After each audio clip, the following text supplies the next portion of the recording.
Bienvenue sur La Sagesse. Aujourd'hui, nous te présentons une histoire qui défiera tout ce que tu croyais savoir sur la fatigue et le bien-être. Nous allons explorer une vérité que la plupart des gens ignorent et qui pourrait être la clé pour transformer ta vie. T'es-tu déjà senti épuisé sans raison apparente? La majorité des gens croient que la fatigue se guérit uniquement avec plus de repos. Mais si je te disais que tout ce qu'on t'a raconté sur la fatigue est faux, oseras-tu découvrir une vérité que seulement 10% des gens comprennent réellement? Dans cette vidéo, non seulement nous te raconterons l'histoire de Julien et comment un monastère bouddhiste reculé lui a révélé la cause cachée de son épuisement, mais nous te donnerons aussi tous les outils dont tu as besoin pour appliquer cette sagesse ancestrale à ta propre vie. Prépare-toi à découvrir une méthode qui t'aidera à te libérer de cette fatigue constante et à vivre avec plus d'énergie et de paix intérieure. Reste jusqu'à la fin, car ce que tu es sur le point d'apprendre pourrait changer ta vie pour toujours. L'obscurité enveloppait tout. Un silence inquiétant, seulement interrompu par le faible bourdonnement du ventilateur qui tournait paresseusement au plafond. Julien se réveilla, le cœur battant à tout rompre, comme s'il avait couru un marathon, sans se souvenir d'un rêve perturbant. La fatigue était un poids constant sur sa poitrine, une lassitude qui le poursuivait peu importe le nombre d'heures de sommeil, peu importe le nombre de tasses de café qu'il buvait. Il se sentait piégé dans un brouillard épais, luttant pour traverser une journée de plus. Les premiers rayons du soleil commençaient à peine à entrer par la fenêtre lorsqu'il se traîna hors du lit. Chaque pas vers la douche lui rappelait le fardeau qu'il portait. « Pourquoi suis-je si fatigué ?»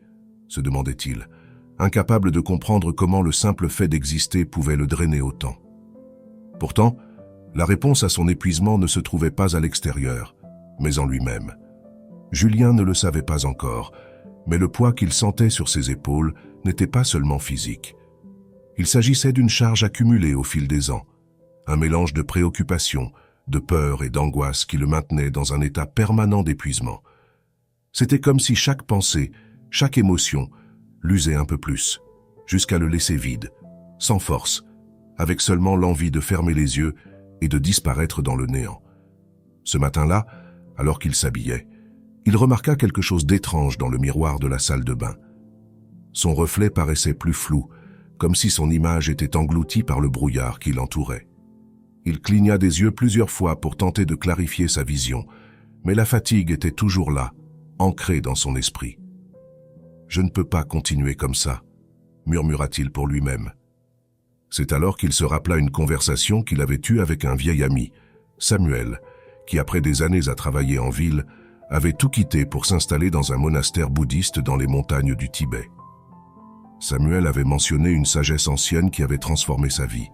Julien n'avait jamais été particulièrement spirituel, mais à cet instant, au cœur de son désespoir, n'importe quoi qui promettait un soulagement méritait d'être tenté. Il décida de l'appeler. Le téléphone sonna plusieurs fois avant qu'une voix calme, presque éthérée, ne réponde à l'autre bout du fil. « Julien, comment vas-tu, mon frère ?» La voix de Samuel donnait l'impression que le temps n'avait aucun effet sur lui. « Samuel, j'ai besoin de ton aide, » répondit Julien, sans cacher le désespoir dans sa voix. « Je ne sais pas ce qui m'arrive, mais je suis fatigué en permanence. Peu importe combien je dors, je me sens toujours vide. » Il y eut un bref silence à l'autre bout de la ligne, comme si Samuel évaluait la situation depuis son lointain refuge spirituel. « Julien, ce que tu ressens est quelque chose de commun, » finit-il par dire. « Cette fatigue dont tu parles n'est pas seulement physique. Elle reflète ton esprit, la façon dont tu mènes ta vie. Tu accumules trop de tensions, trop de désirs inassouvis, trop d'attachements. Tout ça te draine. » Julien fronça les sourcils, confus. « Des attachements? Qu'est-ce que tu veux dire? » « C'est difficile à expliquer en quelques mots, » répondit Samuel calmement. « Mais si tu es prêt, je peux t'enseigner quelque chose qui pourrait t'aider. C'est un enseignement bouddhiste ancien qui m'a aidé quand j'étais dans une situation similaire. » La voix de Samuel devint plus basse, presque un murmure, mais ne perdit rien de sa force. « Julien, si tu veux vraiment savoir pourquoi tu te sens si fatigué, tu dois comprendre la nature de ton esprit, ta façon de t'accrocher à des choses qui ne te laissent pas te reposer. C'est un travail intérieur. Mais je te promets que si tu suis cette voie, tu trouveras la réponse que tu cherches. » Julien sentit un léger regain d'espoir, comme si le brouillard qui l'entourait avait légèrement reculé. Il savait qu'il devait prendre une décision, continuer sa vie comme avant, luttant contre une fatigue qu'il ne comprenait pas, ou suivre les conseils de son ami, en ouvrant son esprit à quelque chose de nouveau, qui pourrait l'amener à la paix qu'il désirait tant. « Je suis prêt, Samuel, » dit-il avec détermination, bien qu'il ressente encore un léger frisson face à l'inconnu. « Parfait. Alors viens me voir. Nous avons beaucoup à discuter et à apprendre. Mais d'abord, tu dois faire l'expérience de ce dont je te parle. C'est la seule manière de comprendre. » Ainsi, Julien prit la décision qui allait changer sa vie.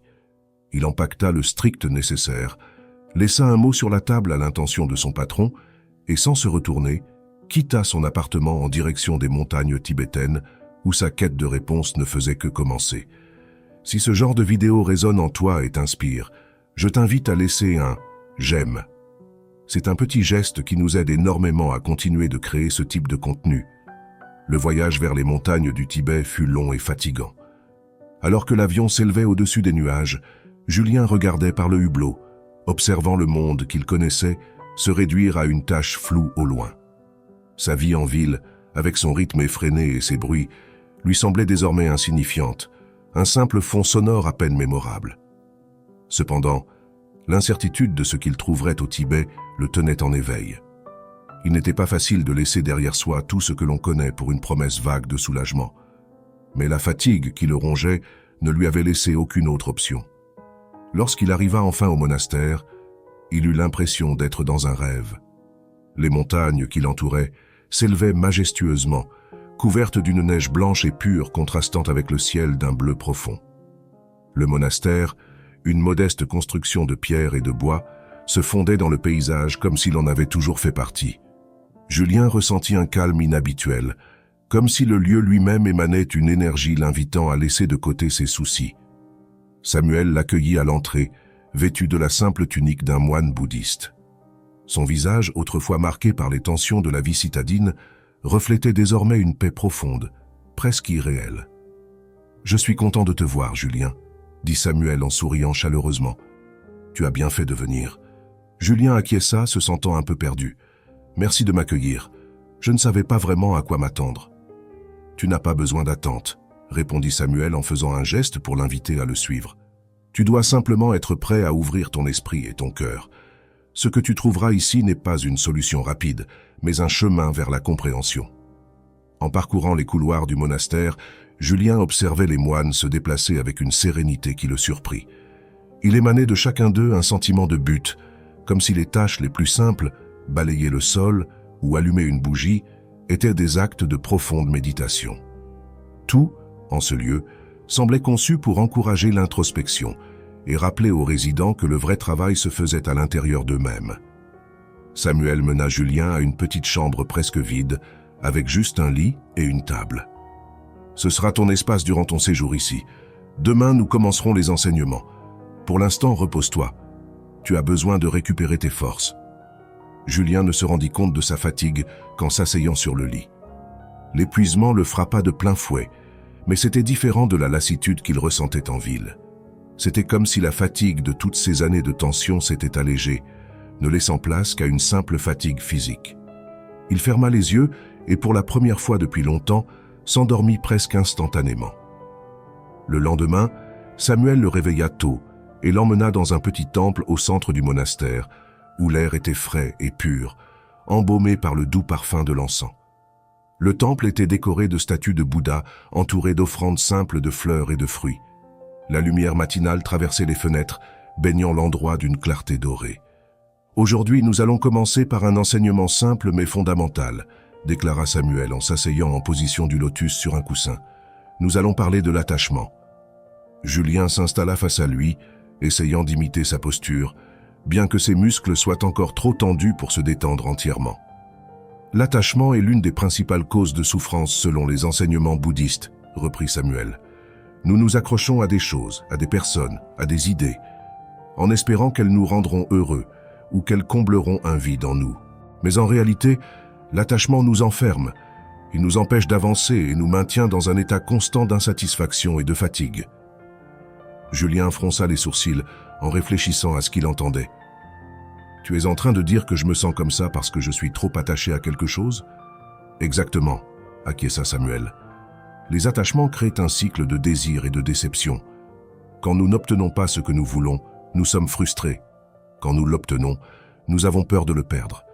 Ce cycle permanent nous épuise parce que nous investissons notre énergie dans quelque chose que nous ne pouvons pas contrôler. Samuel fit une pause et observa Julien attentivement. « Dis-moi, t'es-tu déjà arrêté pour penser à toutes ces choses auxquelles tu es attaché? Ton travail, tes relations, tes idées sur qui tu es ou devrais être ?» Julien resta silencieux, songeant à la question. Son travail lui vint d'abord à l'esprit, mais en creusant un peu plus, il réalisa qu'il y en avait d'autres. Ses ambitions, son désir de réussite, sa peur de l'échec, et même l'image qu'il voulait projeter de lui-même, quelqu'un qui garde toujours le contrôle. Tout cela l'avait maintenu dans une course sans fin, qui ne laissait jamais place à l'apaisement. « Oui, admit-il finalement, la voix chargée de fatigue. Je suis attaché à beaucoup plus de choses que je ne voudrais l'admettre. » « C'est la première étape, dit Samuel avec un léger sourire, reconnaître tes attachements. Mais le vrai travail consiste à apprendre à s'en détacher. Ce n'est pas facile, et cela prendra du temps, mais c'est le seul chemin pour trouver la paix que tu recherches. » Pendant les semaines suivantes, Julien s'immergea dans les enseignements de Samuel et des autres moines. Il apprit l'impermanence, le fait que tout dans la vie est en perpétuel changement, et que s'accrocher à ce qui ne peut être permanent ne peut qu'apporter de la souffrance. Il apprit à méditer, à observer ses pensées et ses émotions sans s'y attacher, à les laisser passer comme des feuilles emportées par le vent. Mais le chemin ne fut pas sans difficulté. Il y eut des moments où la fatigue refaisait surface avec force, où son esprit se rebellait contre l'idée de se détacher de ce qu'il avait toujours connu. Peu à peu, pourtant, quelque chose changea en lui. Le changement que Julien ressentait n'était ni brusque ni théâtral, mais subtil, comme la lente éclosion d'une fleur au soleil. Chaque journée au monastère l'amenait un peu plus loin dans une compréhension qui, jusqu'alors, lui avait échappé. Les enseignements de Samuel s'entremêlaient jusqu'à faire partie de sa propre expérience. Chaque méditation, chaque tâche simple, devenait une leçon sur l'impermanence et le détachement. Un matin, alors qu'il balayait la cour du monastère, Julien prit conscience d'un fait surprenant. Pendant des semaines, il avait attendu que la fatigue, cet épuisement qu'il avait poussé à chercher Samuel, disparaisse simplement, comme on se débarrasse d'un vieux vêtement. Mais au lieu de disparaître, la fatigue était devenue plus supportable parce qu'il avait commencé à l'accepter, à cesser de la combattre. Il avait arrêté de voir sa fatigue comme un ennemi, et cela l'avait allégé. Ce même après-midi, tandis que les moines se réunissaient pour la prière du soir, Samuel l'invita à marcher sur les sentiers qui entouraient le monastère. Le ciel était coloré d'orange et de violet, et l'air frais des montagnes emplissait leurs poumons.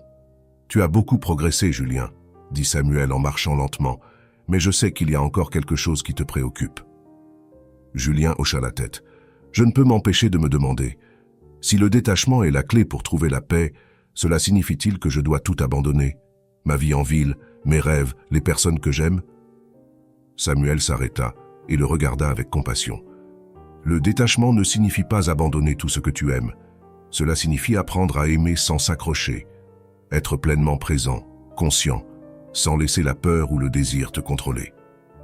Il désigna le paysage devant eux, les sommets enneigés qui étincelaient à la lumière du crépuscule. Regarde ces montagnes. Elles sont magnifiques, non? Mais elles ne sont pas éternelles. La neige fondra, les saisons changeront, et ces montagnes se transformeront avec le temps. Nous sommes pareils. Tout ce qui nous entoure, tout ce que nous vivons, est éphémère.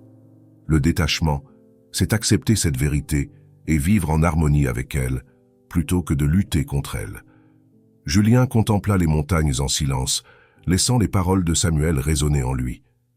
Il comprit que le détachement n'était pas une fuite ni une renonciation, mais une manière d'être en paix avec la nature changeante de la vie. Il sentit que quelque chose en lui se relâchait, comme une corde restée trop tendue pendant trop longtemps. « Et la fatigue, alors ?» demanda-t-il finalement, en reportant son regard sur Samuel.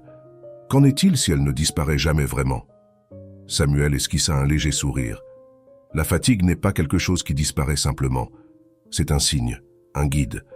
Peut-être que tu ne le vois pas encore, mais cette fatigue t'a amené ici, en ce moment précis, pour que tu apprennes quelque chose sur toi-même. Ne la rejette pas. Au lieu de cela, considère-la comme un professeur. Alors que le soleil se couchait derrière les montagnes, plongeant le ciel dans l'obscurité, Julien sentit que sa compréhension de lui-même et du monde s'approfondissait encore. La fatigue était toujours là, mais son rapport à elle avait changé. Elle n'était plus un fardeau insupportable, mais une partie de son chemin, un signe qu'il avait porté trop de choses pendant trop longtemps. Le temps que Julien passa au monastère commença à se brouiller dans son esprit. Les jours semblèrent se fondre les uns dans les autres, mais pas dans la monotonie, plutôt dans un flot naturel et sans effort. Les enseignements de Samuel faisaient désormais partie de sa routine, et Julien commençait à trouver la paix dans la simplicité de la vie là-bas. Il se levait tôt, méditait, aidait aux tâches quotidiennes, et passait de longs moments en silence, seul avec ses pensées. Un après-midi, alors qu'il était assis au bord de la rivière qui serpentait près du monastère, observant l'eau s'écouler sans fin, Samuel s'approcha et s'assit à côté de lui. « Il y a quelque chose que je veux que tu comprennes profondément, Julien, » commença Samuel d'une voix toujours aussi sereine. « La fatigue que tu ressens ne vient pas uniquement du corps, mais de l'esprit, des attachements que tu portes en toi. Souvent, nous croyons avoir besoin de plus de repos physique, mais en réalité, nous devons libérer notre esprit des chaînes qu'on lui a imposées. » Julien le regarda, attendant la suite. L'esprit se fatigue quand il est piégé dans un cycle permanent de désir et de peur, poursuivit Samuel. Nous désirons ce que nous n'avons pas et nous craignons de perdre ce que nous avons obtenu. Ce cycle est sans fin et nous épuise. La clé pour se libérer de cet épuisement est de briser ce cycle. Cela ne signifie pas cesser de désirer ou de ressentir, mais apprendre à le faire sans s'attacher, sans avoir besoin que les choses soient d'une certaine façon pour que nous puissions être heureux. Samuel tendit la main vers la rivière, comme pour indiquer quelque chose de visible juste là. « Regarde ce fleuve. Il s'écoule sans s'arrêter, sans s'accrocher à aucun rocher ni à aucune rive, dans un flux constant. C'est ainsi que devrait être l'esprit, fluide, s'adaptant à ce que la vie apporte, sans résistance. Lorsque tu résistes, lorsque tu essaies de t'accrocher à quelque chose, c'est là que survient l'épuisement, parce que tu vas à contre-courant de la nature. » Julien observa la rivière en silence, comprenant la métaphore. Il avait passé des années à lutter contre le courant, à tenter de tout contrôler dans sa vie, à faire en sorte que chaque aspect colle à sa vision de comment les choses devaient être. Dans cet effort incessant, il avait perdu la paix, la capacité de simplement être, d'accepter la vie telle qu'elle est. « Alors, que dois-je faire ?» demanda-t-il, bien qu'au fond, il commença déjà à en deviner la réponse. Samuel sourit doucement. « Ce n'est pas tant ce que tu dois faire que ce que tu dois cesser de faire. Cesse de lutter contre l'inévitable, cesse d'essayer de contrôler chaque résultat. Apprends à faire confiance au flux de la vie, à ce que les choses se passent comme elles doivent se passer. Quand tu cesseras de résister, tu découvriras que la fatigue commencera à s'atténuer d'elle-même. » Au cours des jours suivants, Julien s'exerça à mettre en pratique ce que Samuel lui avait enseigné. Chaque fois qu'il sentait la fatigue revenir, au lieu de la combattre, il l'acceptait, l'observait comme un phénomène passager. Il laissait son esprit se reposer, laissait ses pensées s'écouler comme la rivière, sans s'y accrocher. Il découvrit qu'en agissant ainsi, la sensation d'épuisement devenait plus légère, comme s'il s'était débarrassé d'un poids invisible qu'il avait traîné pendant des années. Un jour, alors que Julien aidait à ramasser du bois dans la forêt voisine, il eut une conversation révélatrice avec l'un des moines les plus âgés du monastère, un homme au visage ridé, mais aux yeux pétillants de vie. Le vieux moine s'appelait Tansin, et il émanait de lui une sérénité contagieuse. « J'ai remarqué un changement en toi, Julien, » dit Tansin en ramassant un morceau de bois sec. « Ton énergie est différente. »« Je crois que je commence à comprendre ce que Samuel m'enseigne, » répondit Julien, ressentant une profonde gratitude pour le chemin qu'il avait parcouru jusqu'ici. Mais je me demande encore si ce changement est quelque chose que je pourrais maintenir une fois de retour en ville. Pourrais-je garder cette paix? Tansin le regarda avec bienveillance et hocha la tête. C'est une question légitime, mais ce que tu as appris ici ne t'appartient pas seulement dans ce lieu. Cela fait partie de toi maintenant. La ville, avec tout son bruit et son chaos, n'est qu'une autre forme du fleuve. L'important est la façon dont tu choisis de naviguer dans ces eaux. Julien assimila les paroles de Tansin, comprenant que ce n'était pas l'environnement qui dictait son état de paix, mais son propre esprit et sa relation avec le monde extérieur. Les enseignements reçus au monastère n'étaient pas un refuge dont il devait s'échapper, mais des outils qu'il pouvait emporter partout avec lui. Ce soir-là, alors qu'il méditait dans sa chambre, Julien connut un moment de clarté surprenant. Pour la première fois, il réussit à observer son esprit sans se laisser emporter par ses pensées. C'était comme s'il contemplait les choses sous un nouvel angle, où la fatigue, le stress et les soucis se dissolvaient dans la quiétude de l'instant présent. Il n'avait besoin de rien de plus que d'être là, respirant, ressentant la vie telle qu'elle est. Il comprit alors que son épuisement n'était pas un adversaire à vaincre, mais un signal qu'il avait vécu à contresens de sa propre nature et de la nature du monde. Il avait tenté de contrôler, de posséder, de résister, et dans ce processus, il avait épuisé son esprit.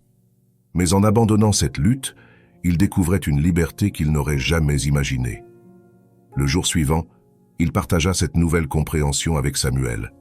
« J'ai vécu en conflit avec moi-même, n'est-ce pas ?» dit Julien, à la fois soulagé et un peu triste.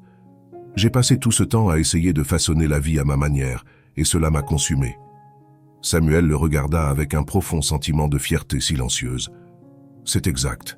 Et le fait que tu l'aies réalisé est un grand pas. Maintenant, tu sais que la voie vers la paix ne consiste pas à changer le monde, mais à changer ta relation avec lui. » Julien acquiesça, sentant un poids se lever de sa poitrine. Il était venu au monastère en quête d'une solution à sa fatigue, mais il avait trouvé bien plus que cela. Une nouvelle façon de vivre, libérée des aléas du destin, et qui s'harmonisait avec lui. Bientôt, il serait temps de retourner à la ville, à sa vie d'avant, mais avec un regard différent, le cœur plus léger et l'esprit plus clair.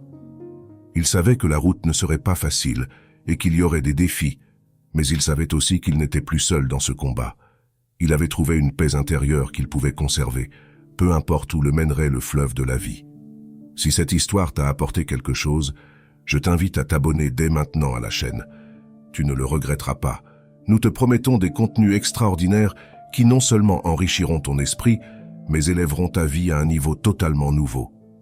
Ne rate pas l'opportunité de transformer ton existence grâce à notre sagesse ancestrale.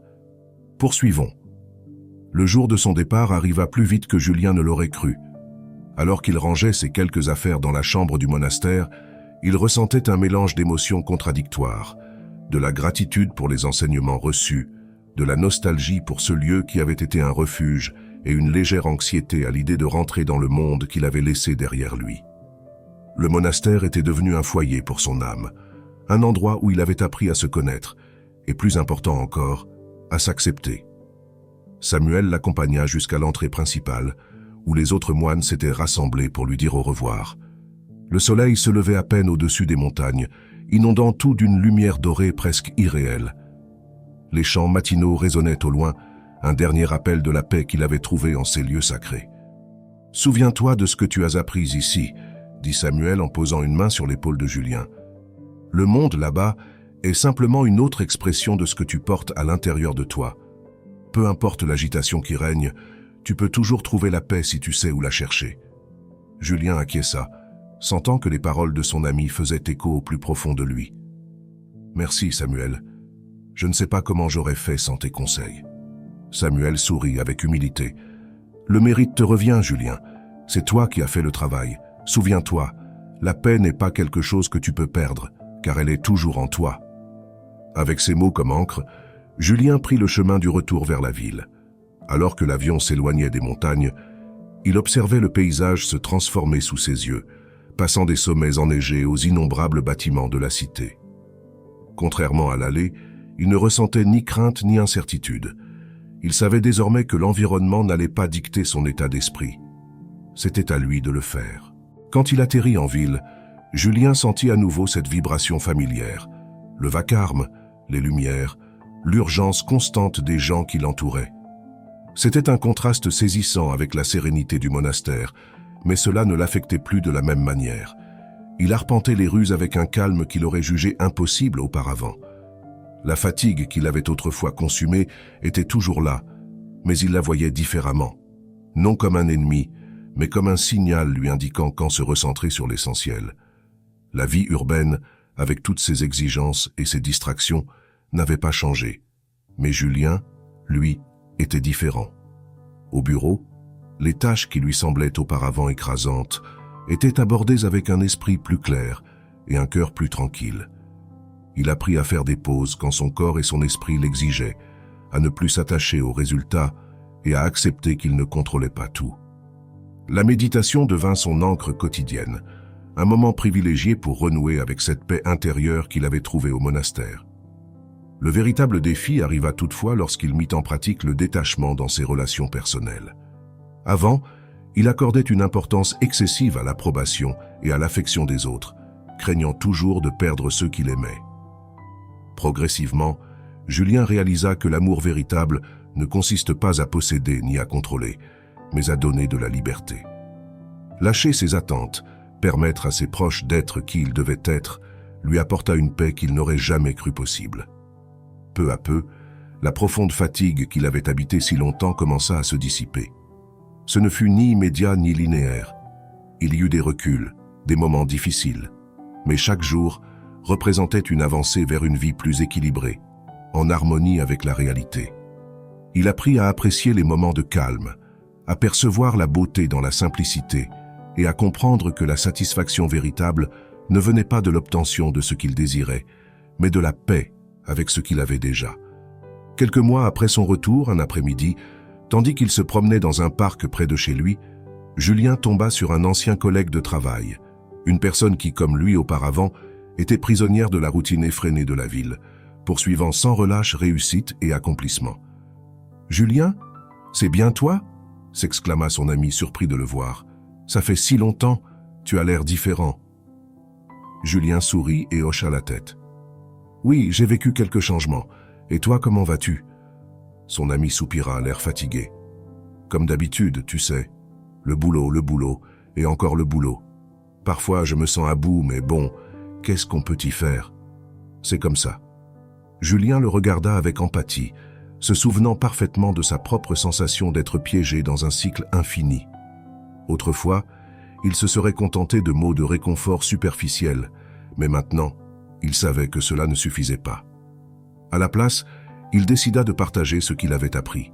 « T'es-tu déjà demandé si la fatigue que tu ressens n'est pas seulement due au travail, mais à la façon dont tu te rapportes à lui ?» demanda Julien doucement. « Je suis passé par la même chose, et j'ai découvert que la vraie cause de mon épuisement n'était pas les heures passées au bureau, mais les attentes et les peurs que je nourrissais. » Son ami le regarda, intrigué. « Qu'est-ce que tu veux dire ?» Julien l'invita à s'asseoir sur un banc où les bruits du parc offraient un fond sonore apaisant. « Nous vivons dans un état de stress constant parce que nous nous accrochons trop à ce que nous voulons, » expliqua Julien. « Nous voulons que tout soit parfait, que notre vie corresponde à une certaine image, et quand ce n'est pas le cas, nous sommes frustrés. Cela crée une fatigue profonde, au-delà du physique. Mais j'ai appris que si nous lâchons un peu ce contrôle, si nous acceptons que les choses ne soient pas toujours comme on l'a prévu, la vie devient beaucoup plus légère. » Son ami l'écouta en silence, assimilant ses paroles. « Ce n'est pas facile, je le sais, » reprit Julien, « mais il existe des moyens d'apprendre à lâcher prise, de trouver une paix qui ne dépend pas de ce qui se passe dehors, mais de ce que tu portes en toi. J'ai pris du temps pour comprendre ça et, bien que ce ne soit pas un chemin qu'on parcourt du jour au lendemain, cela a changé ma vie. »« Et comment tu as fait ?» demanda son ami, un mélange de scepticisme et d'espoir dans la voix. « J'ai commencé par comprendre que tout ne dépendait pas de moi, puis j'ai appris à accepter les choses telles qu'elles sont, » répondit Julien. « Je médite, mais surtout, j'essaie d'appliquer ces leçons à mon quotidien. Il s'agit d'être présent, de ne pas laisser mes peurs ou mes désirs prendre le dessus. C'est un processus, mais chaque jour où je m'exerce, je me sens un peu plus libre. » Son ami acquiesça lentement, comme si une petite étincelle de compréhension venait de naître en lui. « Peut-être que je devrais essayer, » murmura-t-il. « Je ne sais pas si j'en suis capable, mais je suis tellement fatigué que je suis prêt à tout tenter. » Julien sourit, repensant à ses premières discussions avec Samuel, au moment où naissait en lui la même étincelle d'espoir. « Tu n'as pas à faire ça seul, » lui dit-il. « Si un jour tu as besoin de parler, tu sais où me trouver. L'important, c'est que tu commences à voir les choses sous un nouveau jour et à comprendre qu'il existe un moyen de sortir de ce cycle d'épuisement. » Tandis que les deux amis continuaient à échanger, Julien prit conscience que son chemin, entamé dans le désespoir, l'amenait maintenant à aider les autres à trouver leur propre voie vers la paix. La fatigue qu'il avait autrefois définie n'était plus qu'un souvenir, une leçon qu'il avait transformée en profondeur. Il avait découvert que la vraie énergie, la vraie vitalité, ne provenait pas uniquement du repos physique, mais du fait de vivre en harmonie avec la vie elle-même. À la fin de la journée, alors que le soleil se couchait à l'horizon et que les ombres s'allongeaient, Julien ressentit une profonde sérénité. Il savait que la vie continuerait de lui apporter son lot de défis, mais il savait aussi qu'il disposait des ressources nécessaires pour les affronter sans perdre cette paix qu'il avait trouvée. Dans cette certitude, il trouva une joie tranquille, qui ne dépendait que de sa capacité à être présent, à accepter et à s'écouler avec la vie, tel le fleuve qu'il avait observé autrefois dans les montagnes. C'est maintenant à ton tour de réfléchir. Quel aspect du détachement souhaiterais-tu appliquer dans ton quotidien pour trouver plus de paix? Dis-le-nous en commentaire.